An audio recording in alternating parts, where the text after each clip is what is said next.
Hi folks, and welcome to Yank My Tube. There's so much stuff out there in the market that just yanks my tube. I've been fishing for years, guiding, carrying on, watching tons of fishing videos, watching these guys bust their tail fins off out there, trying to build the perfect video to get you to buy their product, because the guy's got a shiny shirt and a shiny boat and up he's going. And it just yanks my tube to know the fact that they can't name their YouTube. It's that simple, boys and girls. You get about a 10 to 12 digit thing to name your YouTube. If you have a website, you know what it takes to make a character name. So you just go into YouTube. The very first thing you do when you're building your channel is your channel name. Don't just put on there BR549 and that's going to lead you to #1 AAA triple get her done bass fishing. No, these guys that just name this stuff does not work. You go in there, you want to see Rapalas. There's a couple ones that say Rapala. They don't belong to the Rapala industry, but they say Rapala on. A few of the fishing graph industries kind of have their name worked in there. Hummingbird's pretty good for one. Comedy channels like this one here, for example, it says Comedy Fishing KNGO6901. Now, how do I know that KNGO6901 is going to put me on comedy fishing? Now these kids do a great job. They're very comedian-full. They do a beautiful job catching some fish, explaining details on how to get things done, and I hope to see a lot of them. But they can't name their channel. To me, it's useless. How am I going to tell my buddies, you guys, you got to see this? Go to KNGO6901 and you're going to be floored at the comedy fishing you see on this channel. They're not going to go there. If I tell them go to 101 comedy fishing, boom, they're going to go there. These guys have a handful of good fishing videos that demonstrate how to use ice fishing equipment, how to do some good tip-up action. They do a great job. But they can't name their channel. And that yanks my tube. So I'm not going to sit around here and listen to them boys yank my tube. I enjoy their comedy thing. I have no idea how to get you guys there. The best thing I can do is have you guys practice naming your channels. It's that simple. But it just yanks my tube that you guys will sit there and let your tubes be yanked because you're in such a hurry to get out there and do a great job promoting, videoing, getting it done. Make sure you have 240 pixels over 380, because why would you want 340, 380 pixels in your film when you can have a 240, blow it up, and let it be fuzzy? Now that yanks my tube. And when you're going to go yank somebody's tube, you better have it all nice and blurred. You know, because if you take the extra time to click your camera to 340 or 380 and build a beautiful video and get some sponsors and some money so you can continue fishing, why would you want to do that when you can leave it at 240, yank everybody's tube with a pathetic thing, and just go on from there? So take the few seconds, name your channel properly, and click your little camera to 340 or 320. It'll all make the difference. When you start broadcasting these things, when you start making internet, maybe you want to just show your buddies. They don't want to see a fuzzy little orange and black thing that looks like a perch, maybe, but it could have been a shrunken down beer can because you can't tell because of all the blurriness. But that yanks my tube, but they can't flip that little switch on that camera and get it to go. Another thing that just yanks my tube is the fact that these guys will spend hours and hours wrapping, tying the perfect fly, building the leader system, building a tube jig, building the right lead weight to go inside these little heads of these rubberized tubes. But they can't spend 10 seconds and name their channel. That just yanks my tube.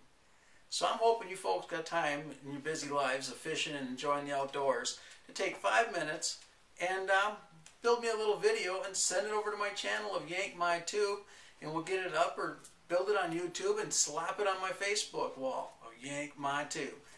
That's all it takes. Nice and simple. Let's get her out and get her going.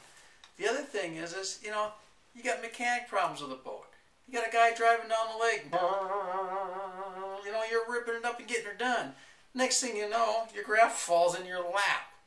Well, here, because the graph company, they built a great bracket.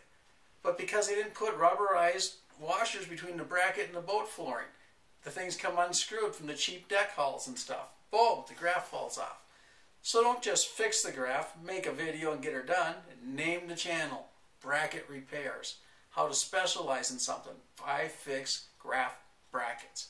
Or you can have just boat maintenance in your channel. That's all it takes, boat maintenance. Nobody's ever used it. There's 100 maintenance videos. Nobody's put boat maintenance out there. There's tons of little things you can do out there to help get more clicks on your channel.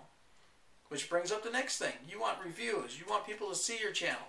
Don't just lock it out. That just yanks my tube when you got to go to a channel and you go to watch it and you can't watch it anywhere but on their channel, and their channel name's messed up, so you can't find that video to show your buddies who may own some big fishing industry, may own a boat, may own a new idea on how to build something for your boats, but no, they don't want to sell it. They want to keep it to themselves. That just yanks my tube when they can't get her done.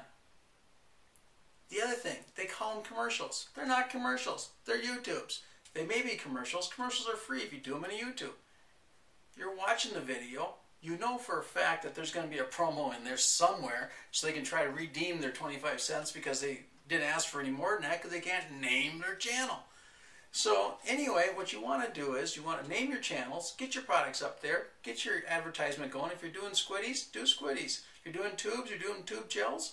You did a great job showing how it was built. You're doing a great job on getting your pixels up to 340 where they belong, or 360, whatever your little camera has at its heart. But don't leave it on 240 because then you might as well just take a Kodak little picture and mail it. You know, it's not going to do any good. You're not going to see it. So take the time. Don't let your tube get yanked, and just yank your tube in the right direction. Get her done. You know, the other thing with these channels, it's sad, but they're simple, is the whole world wants to enjoy them. Don't put protected by the public. If you don't want the public to see them, don't put them on YouTube. Once you put them on YouTube, the whole world's seeing YouTube. Whether you've seen it, your buddy's seen it, or shared it, YouTube's seen it, they're going to audit it. It passes YouTube inspection. Why not? The only reason you made it was to tell the whole world you made something on YouTube. Good job. Keep it going. Do a great job with it. You know, and have fun. The other thing that yanks my tube, and Brad Paisley's a super, super nice guy, does a great job in the music business. But after watching 6,000 plus videos here in the last month, it yanks my tube to know that that's the only song that fishermen can use to broadcast their poorly done video. It's like, Brad, you did a great job, but if I was him, I'd be charging rights to this video. Come up with some new songs, guys. There's tons of fishing songs out there. Make a phone call. Call the Upers up. Somebody will make some music. Go to a local high school. But there's no reason to have that many same commercialized video songs or videos to one song. Spread the wealth a little bit. You know, but anyway and down out is the fact that yank my tube is all these little annoying things that get to us fishermen. Whether you're a pro fisherman, you're an amateur fisherman, or somebody just wanting to take the kids fishing. If I'm firing up and I want to go bass fishing with tube jigs, just simple little tube jigs for the weekend. So I went out and bought me some tube jigs. I went out and bought me a jig head because I seen it on one of my videos. This is what I need to catch that lunker 20-pound largemouth bass. Well, then I go, well, where do I put this bait? I put it together, I tie it on my rod, and I'm going out fishing, but am I looking for 150, 600 feet of water? Or am I looking for a foot of water? What am I going to do? So it just yanks my tube that I can't just fire up my rig and head out there. So what I do is I come on the internet, I go onto YouTube, I check it out, I find a couple bass fishing ones because I put in BR549, and I went into this because somewhere in the KKK world out here, I can punch in any letter of the alphabet or any number in the symmetrical system here, and I will come up with trophy bass fishing on tube jigs every time. But it'd be so much easier to type in bass and tubes. It'd be so much easier. But that just yanks my tube when I can't go on there and find that. I have to go alligator hunting first, bayou shooting for carp. Next thing you know, I'm in a tractor pulling contest just to find out how to pitch my tube jig. If that don't yank your tube, this will.